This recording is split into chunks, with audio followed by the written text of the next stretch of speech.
റോഡിൽ ഉറങ്ങിക്കിടന്നവരുടെ പുറത്തൂടെ വണ്ടി കയറുക, അത് കഴിഞ്ഞ ദിവസം റീൽസ് എടുത്തിട്ട് മരിക്കുക, പല തരം മരണങ്ങളാണ്. അപ്പോൾ ഏതായാലും ഇക്കാര്യത്തിൽ വളരെ സീരിയസ് ആയി തന്നെ നമ്മൾ സാധാരണ കേരളത്തിലെ ഏറ്റവും കൂടുതൽ മുങ്ങി മരണമാണ് ഒരു വർഷത്തിൽ, അതിനേക്കാൾ കൂടുതൽ ആക്സിഡൻറ്റ് ഡെത്ത് വരെയാണ്.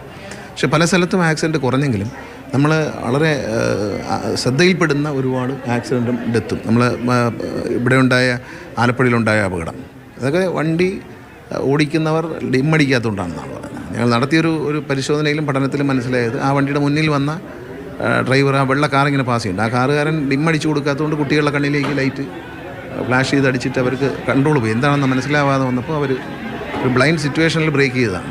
അതാണ് ആ അപകടത്തിൻ്റെ കാരണമെന്നാണ് നമ്മൾ വിലയിരുത്തുന്നത്.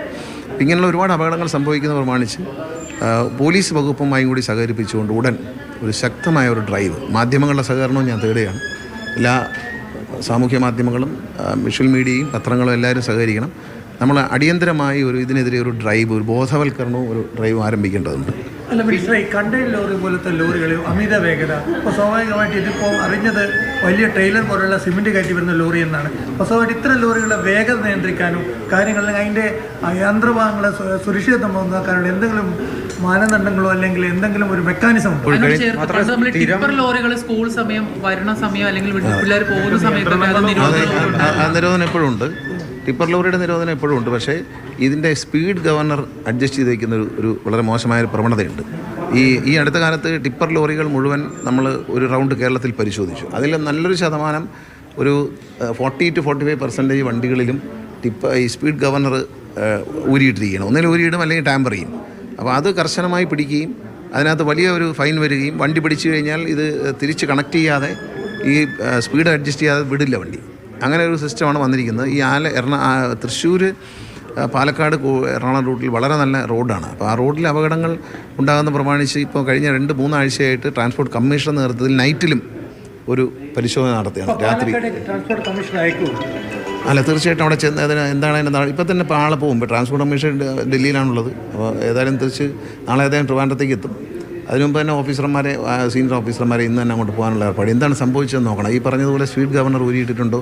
അത് ലോറികളിലെല്ലാം ഊരിയിട്ടിരിക്കുകയാണ്.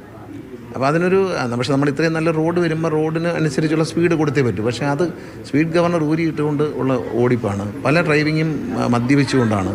അപ്പോൾ ഇതൊന്ന് വ്യാപകമായി ഒന്ന് പിടിക്കേണ്ടതുണ്ട്. അതുപോലെ തന്നെ മാധ്യമങ്ങളിലൂടെ ഒരു ബോധവൽക്കരണം, ഇന്നത് ചെയ്യാൻ പാടില്ല. ഇപ്പോൾ നമ്മൾ തന്നെ കണ്ടു, കോഴിക്കോട് ഒരു റീൽസ് എടുത്തുകൊണ്ടിരുന്ന അത് നമ്മൾ പൊതുനിരത്തിൽ അല്ല റീൽസ് എടുക്കേണ്ടത്. പൊതുനിരത്തിൽ അതിന് വേണ്ട സ്ഥലങ്ങളുണ്ട്. അവിടെ പോയിട്ട് സ്വസ്ഥമായി അത് ചെയ്യാന്നുള്ളതല്ലാതെ പൊതുനിരത്തിൽ എല്ലാവരും യാത്ര ചെയ്യുന്നൊരു സ്ഥലത്ത് റീൽസ് എടുക്കുക, നമ്മളതിന് പിന്നെ സർക്കസ് കാണി, ബൈക്കിൽ 3 പേരുമായി ഹെൽമറ്റ് ഇല്ലാതെ പോകുന്നത് വ്യാപകമായ കാഴ്ചയാണ്. പിന്നെ അത് ഇപ്പോൾ ഒരു സിറ്റിസൺ ആപ്പ് വന്നതിന് ശേഷം ഒരുപാട് കേസുകൾ ഫോട്ടോയായിട്ടും വീഡിയോ ആയിട്ടും ഷൂട്ട് ചെയ്ത് ജനങ്ങൾ അയക്കുന്നുണ്ട്. അതിൽ നല്ല ഫൈൻ കൊടുക്കുന്നുണ്ട്. ആ സിറ്റിസൺ ആപ്പ് വന്നതിന് ശേഷം വളരെയധികം ഓരോ ജില്ലയിലും ഓരോ RTO ഓഫീസിലും 40-50 വീതം 2 ആഴ്ചയ്ക്കുള്ളിൽ 1 ആഴ്ചയ്ക്കുള്ളിൽ ഇപ്പോൾ ഫൈൻ വരുന്നുണ്ട്. അതിനെല്ലാം ഫൈൻ ചെയ്യുന്നുണ്ട്. ആ ഒരു ഒഫൻസ് കണ്ടെത്തി നടപടി എടുക്കുന്നുണ്ട്. പക്ഷെ നമ്മൾ കുറച്ചുകൂടി സ്വയം ബോധവാന്മാരാകേണ്ടതുണ്ട്. ഈ ഹെൽമറ്റ് വയ്ക്കാതെ 3 പേര് ബൈക്കിൽ പോകുന്നതൊക്കെ കുട്ടികൾ കാണുന്നു, അവർ ആക്സിഡൻറ്റിൽ മരിക്കുന്നു.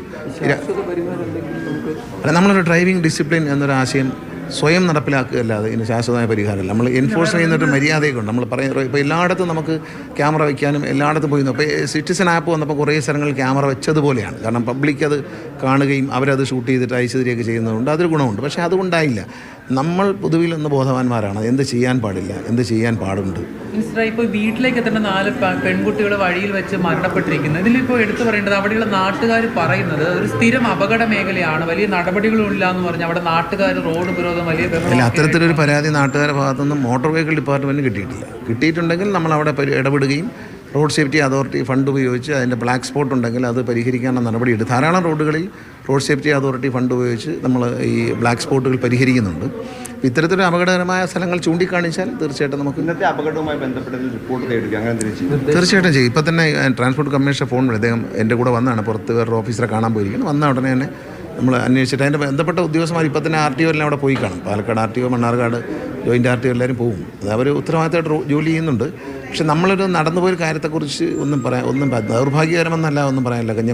പിഞ്ചു കുഞ്ഞുങ്ങളാണ്, സ്കൂളിൽ പോയിട്ട് പരീക്ഷയും കഴിഞ്ഞ് തിരിച്ചു വരുമ്പോൾ നമ്മൾ കാത്തിരിക്കുകയാണ്. അത് നമുക്ക് താങ്ങാൻ പറ്റുന്നൊരു ഇതല്ല. ആലപ്പുഴ സംഭവം തന്നെ നമുക്ക് തീരെ താങ്ങാൻ പറ്റുന്ന ഒരു സംഭവമായിരുന്നില്ല. അപ്പോൾ ഇക്കാര്യത്തിൽ കർശനമായ നടപടിയെടുക്കാൻ ഞാൻ കഴിഞ്ഞ ദിവസം തന്നെ ഞാനൊരു ഇത് ശ്രദ്ധയിൽപ്പെട്ടപ്പോൾ തന്നെ ഞാൻ ഇങ്ങോട്ട് പോരുന്നതിന് മുമ്പ് തന്നെ ഒരു മീറ്റിങ്ങിന് പോലീസിൻ്റെ ഹയർ ഓഫീസേഴ്സുമായിട്ടും ഒരു മീറ്റിംഗ് നടത്താനായിട്ട് ട്രാൻസ്പോർട്ട് കമ്മീഷനോട് പറഞ്ഞത് ഞാൻ തന്നെ മുൻകൈ എടുത്ത് ഒരു മീറ്റിംഗ് വിളിച്ചു കൂട്ടി അതിനകത്ത് മുഖ്യമന്ത്രിയുടെ ശ്രദ്ധയിൽ കൊണ്ടുവരും. അദ്ദേഹം തന്നെ മീറ്റിംഗ് വിളിച്ചു കൂട്ടിയാൽ ഏറ്റവും നല്ലതെന്നാണ് വിശ്വസിക്കുന്നത്. പോലീസ് അദ്ദേഹത്തിനോട് തന്നെ റിക്വസ്റ്റ് ചെയ്തിട്ട് അദ്ദേഹം തന്നെ പോലീസ് ഹയർ ഓഫീസേഴ്സും മോട്ടോർ വെഹിക്കിൾ എല്ലാവരും കൂടെ ചേർന്ന് പല ഡിപ്പാർട്ട്മെൻറ്റുകളിൽ ചേർന്നൊരു ഡ്രൈവ് ആരംഭിക്കാൻ തീരുമാനിച്ചിട്ടുണ്ട്. അത് തീരുമാനിച്ചിട്ട് തന്നെ എന്നോട് വന്ന് ഈ സംഭവം കൊണ്ട് പറയുന്നതല്ല, ഇന്നലെ തന്നെ തീരുമാനിച്ച് ട്രാൻസ്പോർട്ട് കമ്മീഷണർക്ക് നിർദ്ദേശം കൊടുത്തു. അദ്ദേഹത്തിൻ്റെ ലെവലിൽ പോലീസ് ഓഫീസേഴ്സിൻ്റെ ഒരു യോഗം വിളിക്കാൻ പറഞ്ഞിട്ടുണ്ട്, അവരും കൂടെ ചേർന്നിട്ട്. ഇപ്പോൾ ഇതിൽ നേരത്തെ നടന്ന ഈ ലോറി ആളുകളുടെ മേളിലൂടെ കയറി ഇറങ്ങിയ സംഭവത്തിലും ഇതിലും ലോറിയിൽ നിന്നുള്ളൊരു കോമൺ ഫാക്ടർ ഉണ്ട്. അപ്പം അല്ല, അതിൻ്റെ കാര്യം എന്താണ് നമ്മൾ അന്വേഷിക്കണം. ഈ ലോറിയുടെ ഡ്രൈവർ മദ്യപിച്ചിരുന്നോ, എന്താണ് അങ്ങനെ സംഭവിക്കാൻ കാര്യം എന്ന് നോക്കിയാലേ അറിയാൻ പറ്റും.